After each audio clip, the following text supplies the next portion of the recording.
Lalu bagaimana pemerintah Indonesia bisa memberantas mafia pekerja migran? Selengkapnya kita ulas bersama Ashabul Kahfi, anggota Komisi 9 DPR fraksi PAN, dan Haryanto Suwarno, Ketua Umum SBMI. Selamat malam Pak Kahfi dan Pak Haryanto. Malam.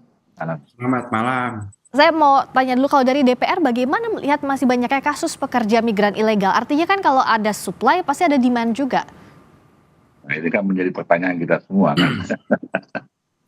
Jadi data terbaru ya, ada kurang lebih 9,2 juta PMI yang ada di luar negeri. Dan dari 9,2 juta itu ada 5 juta PMI yang tidak memiliki dokumen atau mereka berangkat non prosedural atau ilegal. Itu artinya ada 5 juta PMI yang tidak mendapatkan perlindungan negara. Ya. Ada 5 juta yang tidak mendapatkan jaminan keselamatan dan mereka sangat rentan untuk dieksploitasi. Nah, pertanyaannya sekarang, sudah berapa sih warga negara kita yang menjadi PMI legal, yang menjadi korban dari mafia-mafia atau agen-agen calo-calo yang menjadi menjual jasa untuk memberangkatkan tenaga kerja secara ilegal, baik ke Malaysia maupun di Timur Tengah. Karena di dua negara inilah yang paling banyak PMI legal.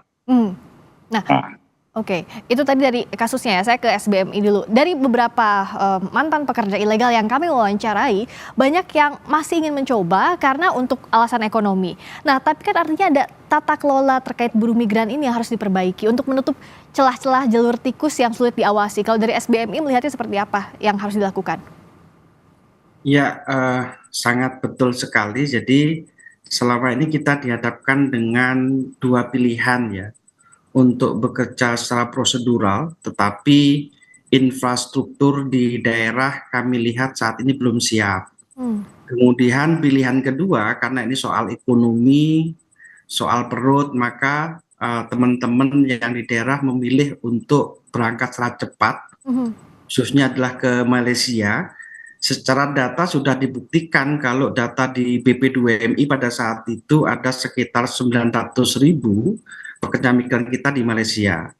Kemudian data yang dikeluarkan oleh Kemenlu ada 2,7 juta warga negara Indonesia di Malaysia. Tentunya itu perbandingannya jauh. Maka kemudian data itu menunjukkan banyak sekali pekerja migran kita di Malaysia berangkat secara prosedural. Tentunya kami melihat secara utuh. Kita lihat konteks entity misalkan. Di dalam Undang-Undang 18 tahun 2017, maka di situ disebutkan bahwa di dalam membangun tata kelola migrasi yang baik, itu ada peran pemerintah desa. Itu dituangkan di dalam pasal 42. Ada peran pemerintah daerah dan provinsi. Dan yang paling penting adalah membentuk layanan terpadu satu atap. Tetapi faktanya di teman-teman di NTT ketika ingin memilih jalur prosedural, itu infrastrukturnya jauh. Justru malah biayanya semakin mahal dan akhirnya dia berangkat lewat, kalau mau prosedural lewat Surabaya, kalau tidak ya mereka akan ikut calo oknum yang tidak bertanggung jawab tadi.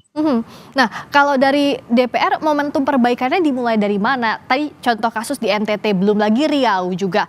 Nah, bagaimana memperbaiki tata kelola pemerintah dari mulai tingkat daerah sampai ke pusat untuk menutup celah ini? Jadi ada dua kan, akar masalahnya kan kita sudah tahu ini ya. Yang pertama kan sudah disebutkan tadi, itu faktor kemiskinan, kemudian iming-iming gaji besar itu kan.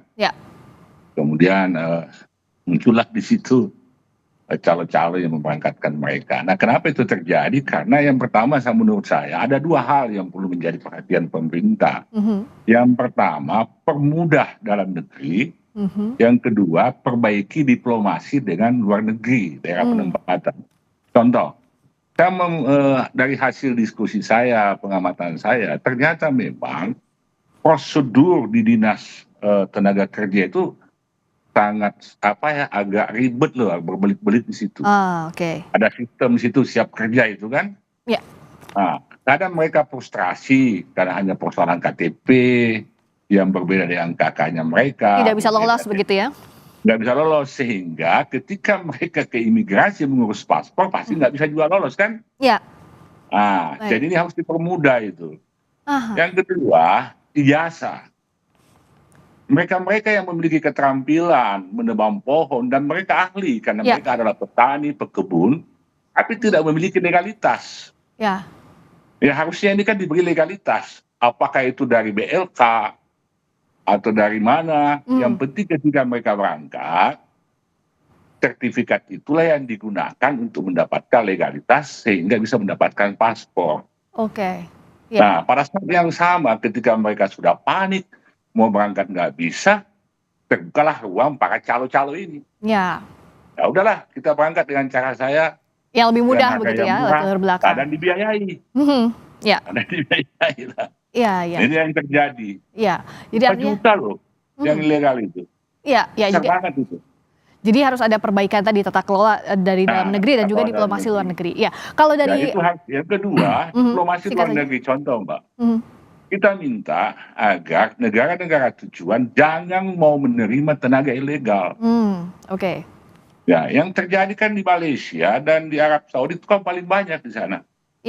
Kita nggak tahu seperti apa kebijakan di sana, sehingga tenaga ilegal ini cukup didominasi di dua negara ini. Di Jepang kan nggak ada. Di Korea hampir nggak ada. Dan bahkan kasus ini berulang begitu ya, Pak Abu Kahfi ya. Jadi ketiga, ini perlu edukasi. Baik. Agar masyarakat seperti disampaikan oleh Bapak Presiden tadi, jangan mudah tergiur untuk cepat kaya. Karena faktanya kan sudah berapa TKW kita yang disiksa, sudah berapa TKW kita yang nggak dibayar gajinya. Bahkan yang paling miris yang terakhir ini, mereka pulang dengan peti mayat. Dan ini kasus. Ini kan tentu kita tidak ingin. Ini kasusnya sangat berulang. Jangan sampai ini terjadi lagi. 75 kali penembakan, 75 kali penembakan. Dan begini Mbak, maaf ini ya, kasus yang terakhir ini menurut saya ini luar biasa. Kalau penyiksaan selama ini hanya dilakukan oleh majikan, ini dilakukan oleh aparat. Nah baik Pak. Nah saya berikutnya ke SBMI, singkat saja. Kalau dari SBMI, dalam waktu dekat apa yang bisa dilakukan selain tadi beberapa poin jangka panjang yang sudah disampaikan oleh Pak Abu Kahfi yang semestinya dalam waktu cepat agar tidak berulang lagi, apa kalau dari sisi SBMI? Yang pertama adalah tidak ada kemudian manusia yang ilegal, tetapi yang ada penempatan unprosedural. Yang kedua adalah ini momentum bahwa Undang-Undang 18 tahun 2017 sedang direvisi oleh DPR. Kami sangat berharap tidak cukup hanya revisi, tapi sangat dibutuhkan soal leadership-nya.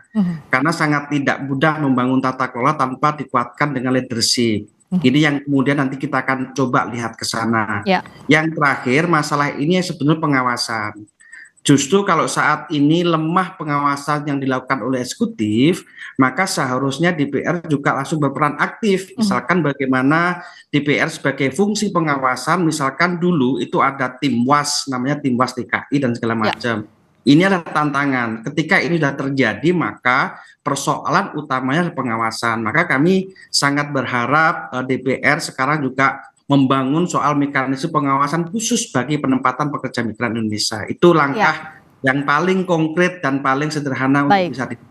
Seperti itu. Jadi dari aturan sampai pengawasan dari hulu sampai hilir harus dituntaskan agar jangan ada kasus berulang, ada momentum kekerasan lagi yang harus dialami oleh warga negara Indonesia di luar negeri sebagai tenaga kerja. Terima kasih Pak Abu Kahfi, anggota Komisi 9 DPR fraksi PAN. Terima kasih Pak Haryanto Suwarno, Ketua Umum SBMI.